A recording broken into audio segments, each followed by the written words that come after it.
What is up, everybody, and welcome back to the Slakks YouTube channel.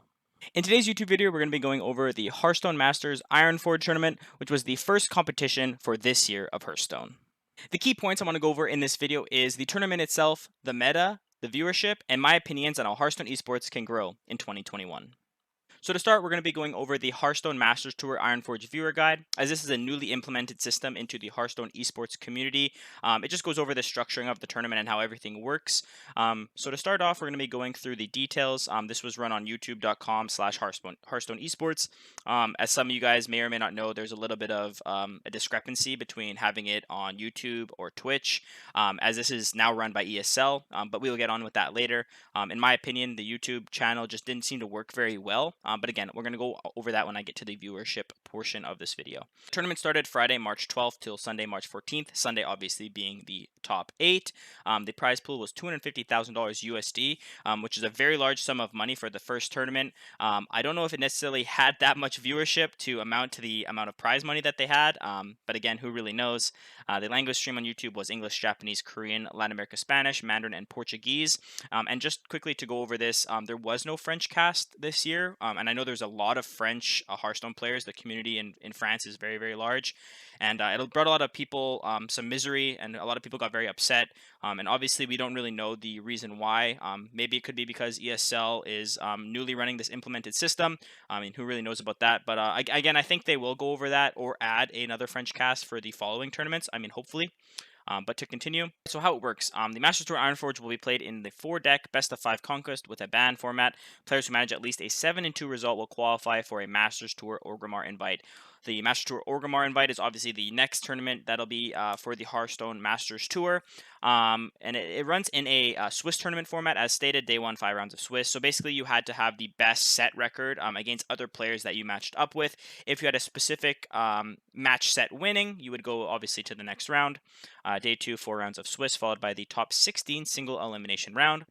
Day 3, top 8 players will compete in the playoffs, and a new Masters Tour champion will be crowned.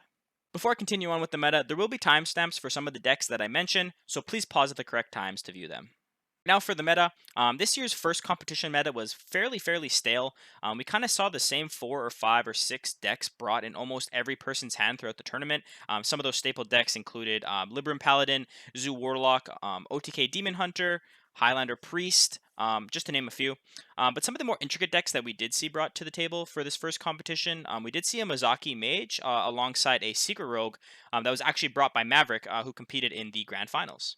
There were sort of 2 staple cards that were the highlights, in my opinion, of the first competition of the year. Those 2 cards being Penflinger and Animated Broomstick. These cards were integrated in almost every single deck throughout this tournament.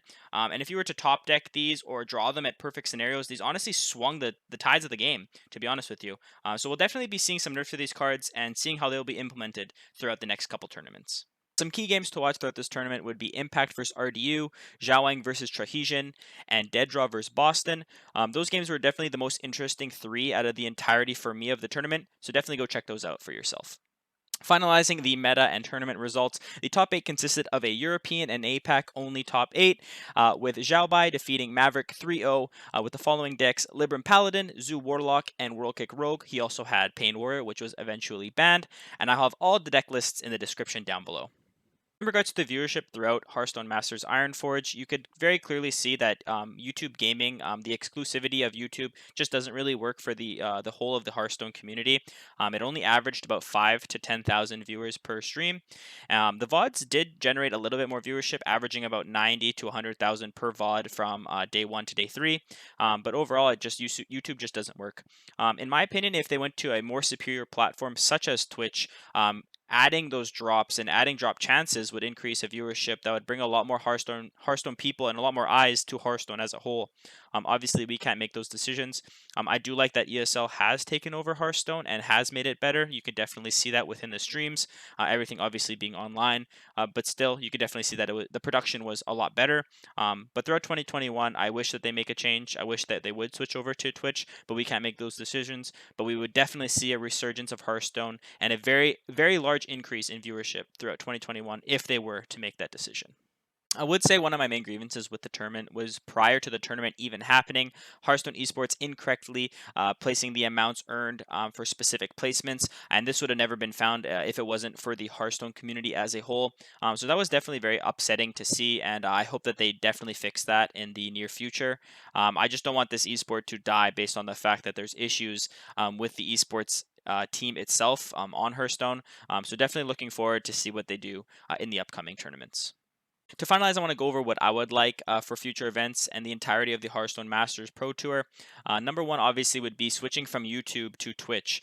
Twitch's platform is just way better. You can see that with how Hearthstone is now, averaging 30 to 50,000 on any given day. The viewership is just there. There's more direct lines of connection for Twitch rather than YouTube gaming. If they added drops or drop chances, like I mentioned prior, that would also increase it very heavily. We'd have a lot more eyes on our community. The second thing I want to bring up is the prize pool issues. I don't think it's warranted to have prize pool issues with a professional business such as Blizzard, and especially when it's not being mentioned and it's being found by the community before a notice is coming out from Blizzard itself. That's definitely not very good. The third thing is obviously the meta. I think this tournament you saw that the meta kind of slowed the game down. It wasn't very interesting watching the first game of the day being two Highlander priests going for 25 minutes. Alongside Libram Paladin and the Pen Flinger and Animated Broomstick just taking over the game. That's obviously something that I hope will change. We can determine the meta, the pros can determine the meta, but those are the three things that I wish would change throughout the entirety of the Hearthstone Masters Tour. Thank you guys for watching my Hearthstone Masters Ironforge overview and opinions. Let me know what you guys thought about the tournament in the comment section down below. I'm very excited for Hearthstone Masters Orgrimmar, which will be the next tour date. Make sure to check out my stream at twitch.tv/Slakks. Thank you guys again for watching and have a great day. Thank you. Bye-bye.